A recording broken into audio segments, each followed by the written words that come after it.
ठाण्यामधून ठाणे शहरातील खड्ड्यांच्या मुद्द्यावरून मनसे नेते अविनाश जाधव चांगलेच आक्रमक झालेले आहेत। सार्वजनिक बांधकाम विभागाच्या अधिकाऱ्यांना घोडबंद रोडवरील खड्ड्यांसंदर्भातला जाब विचारलेला आहे आणि खड्डे बुजवा अन्यथा अधिकाऱ्यांना खड्ड्यामध्ये गाडू असा इशारा सुद्धा अविनाश जाधव यांनी दिलेला आहे।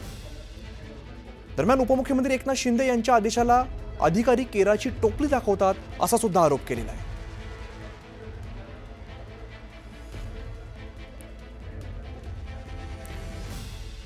तर खड्डे बुजवा अन्यथा अधिकाऱ्यांना खड्ड्यात गाडू असा इशारा अविनाश जाधव यांनी अधिकाऱ्यांना दिलेला आहे। सार्वजनिक बांधकाम विभागाच्या अधिकाऱ्यांना घोडबंद रोडवरील खड्ड्यांसंदर्भातला जाब विचारलेला आहे। आपण दृश्यांमध्ये बघतोय सार्वजनिक बांधकाम विभाग अधिकाऱ्यांना जाब विचारण्यात आलेला आहे। ठाणे शहरातील खड्ड्यांच्या मुद्द्यावरून मनसे नेते अविनाश जाधव आता आक्रमक झाले।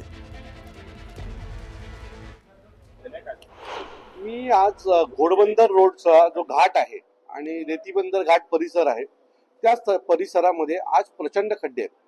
तो मूळचा रस्ता जो आहे तो जड वाहनांचा आहे आणि तुम्ही जर कधीही त्या रोडने आलात तर जीव मुठीत घेऊन यावं लागतं आणि तिथले जे रस्ते आहेत त्या रस्त्याला मोठे मोठे खड्डे आहेत। म्हणजे त्या घाटातल्या रस्त्यानं कधी कुठल्या ट्रकवर पलटी मारेल आणि कुठली गाडी त्या ट्रक खाली जाईल त्याचा काहीही भरोसा नाही।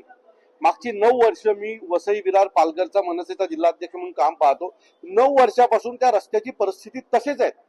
इथले राजकीय नेते फक्त 3,000 कोटी 5,000 कोटी फक्त आकडे फेकतात, बरोबर। ऍक्च्युअल तिथली परिस्थिती मागच्या 8-9 वर्षापासून तीच आहे, त्यात कुठल्याच प्रकारचा बदल झालेला नाही। त्या रस्त्याला आतापर्यंत मागच्या 6 महिन्यात 16 ते 17 लोकांचा जीव गेलाय। एक गेल्या महिन्यामध्ये एका 22 वर्ष तरुणीचा जीव देखील तिथे गेलेला आहे। जर एवढं होत असून आपल्या राजकीय नेत्यांना जर हे दिसत नसेल आणि फक्त मोठ्या मोठ्या बाता करण्यात ते लागू राहणार असतील तर मला असं वाटतं मग करायचं काय। आज 5-6 मंत्री आहेत ठाण्यामध्ये, म्हणजे ते म्हणतात